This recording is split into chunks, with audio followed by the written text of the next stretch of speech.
तो आज का न्यूज स्टार्ट करते हैं। आज है 22 तारीख, ठीक, 22/10/2023। ठीक। न्यूज है, पहला न्यूज इसमें है, सिक्किम में तबाही की मुख्य वजह बढ़ता तापमान, ग्लेशियर का पिघलना, भारी वर्षा, अनियंत्रित निर्माण और प्रदूषण है। वैज्ञानिकों का कहना है कि जलवायु परिवर्तन का कई गुना बढ़ना एक कारण हो सकता है। ठीक है। इसमें आपका दूसरा न्यूज है, भारतीय अंतरिक्ष अनुसंधान संगठन इसरो इंसान को अंतरिक्ष में भेजने के अपने प्रोजेक्ट गगनयान की तैयारी में जुटा हुआ है और इसकी टेस्ट फ्लाइट भी सफल रही। ठीक है। अब आपका रहा तीसरा न्यूज, भारत और अमेरिका 9-10 नवंबर को नई दिल्ली में 2+2 बैठक आयोजित करने वाले हैं। 2+2 मंत्री स्तरीय संवाद एक राजनयिक शिखर सम्मेलन है जो 2018 से शुरू है। ये इसका 5वां संस्करण है जिसमें भारत और अमेरिका के विदेश मंत्री और रक्षा मंत्री मिलकर अपने रणनीतिक संबंधों को और मजबूत करने के लिए वार्ताएं करते हैं। ठीक है। अब आपका रहा चौथा न्यूज,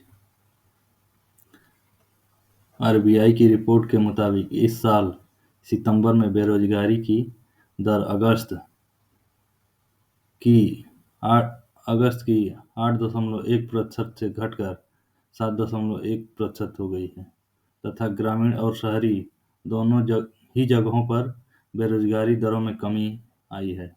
ठीक है। ये चौथा न्यूज हो गया। अब आपका है पांचवा, इजराइल और फिलिस्तीन आतंकी संगठन हमास में जारी जंग के बीच एक भारतीय विमान 143 लोगों को लेकर इजराइल से भारत के लिए रवाना हो गया। ऑपरेशन अजय के तहत वहां फंसे भारतीय नागरिकों को सरकार सुरक्षित वापस ला रही है। ठीक है, ये ला रही है। ठीक है। अब आपका रहा छठा न्यूज, भारत के जो मुख्य न्यायाधीश DY चंद्रचूड़ हैं उनको अमेरिका में बड़ा सम्मान मिला है।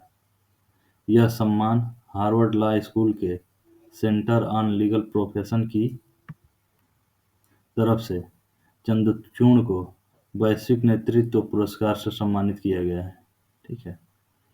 अब आपका रहा सातवां न्यूज, भारत के अंडर 15 बैडमिंटन खिलाड़ी बोर्निल आकाश चांगमाई ने चीन के चेंगडू में बैडमिंटन एशियन अंडर 17 एवं 15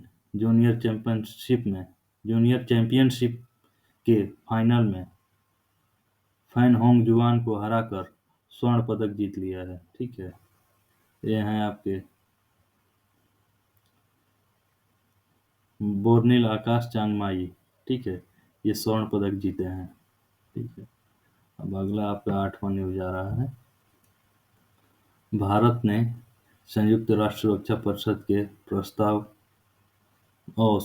भारत नहीं, ये अमेरिका ने संयुक्त राष्ट्र सुरक्षा परिषद के प्रस्ताव का एक मसौदा पेश किया जिसमें कहा गया है कि इजराइल को अपनी आत्मरक्षा का अधिकार है। ठीक है।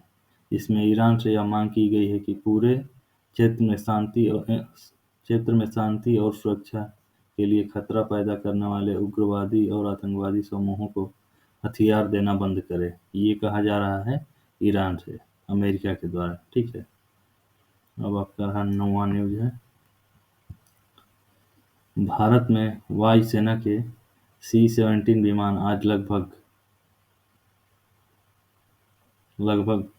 6.5 टन मेडिकल और 32 टन डिजास्टर रिलीफ सामग्री लेकर मिस्र के एल अरीज हवाई अड्डे के लिए रवाना हुई, जिसे मिस्र से सड़क मार्ग द्वारा इन राहत राशि को गाजा भेजा जाएगा। ठीक है। अब अगला न्यूज है 10वां, नेपाल में भूकंप के तेज झटके महसूस किए गए। राष्ट्रीय भूकंप विज्ञान केंद्र के अनुसार रिएक्टर स्केल पर भूकंप की तीव्रता 5.3 मापी गई। भूकंप का केंद्र काठमांडू से 55 किलोमीटर पश्चिम में जमीन से 14 किमी की गहराई में था। ठीक है। अब आपका रहा 11वां न्यूज आ रहा है। प्राइवेट सेक्टर के कोटक महिंद्रा बैंक ने बताया कि भारतीय रिजर्व बैंक आरबीआई ने 3 साल के लिए बैंक के एमडी और सीईओ के रूप में अशोक वासवानी की नियुक्ति को मंजूरी दे दी है। ये उदय कोटक का स्थान लेंगे। ठीक है। अशोक वासवानी जो है ये उदय कोटक का स्थान लेने वाले हैं। अब आपका 12वां न्यूज है। अमेरिकी सैनिकों पर हमलों और इजराइल हमास जंग के बीच बढ़ते तनाव के जवाब में अमेरिका मध्य पूर्व में अतिरिक्त मिसाइल डिफेंस सिस्टम तैयार कर रहा है। पेंटागन के अनुसार अमेरिकी सुरक्षा एजेंसी है ये, एक terminal high speed altitude area defence THAAD system और Patriot air defence missile system की तैनाती की जा रही है अमेरिका के द्वारा। ठीक है। और आपका 13वां न्यूज, आकाशा एयर योजना इस दशक के अंत तक, ठीक है, ये इस दशक के अंत तक शेयर बाजार में सूचीबद्ध होने की सूचना मिली है। इसके सीईओ विनय दुबे हैं। आकाशा एयर जल्द ही अंतर्राष्ट्रीय परिचालन शुरू करने वाली है। तो आज की न्यूज यहीं समाप्त होती है। अब अगले दिन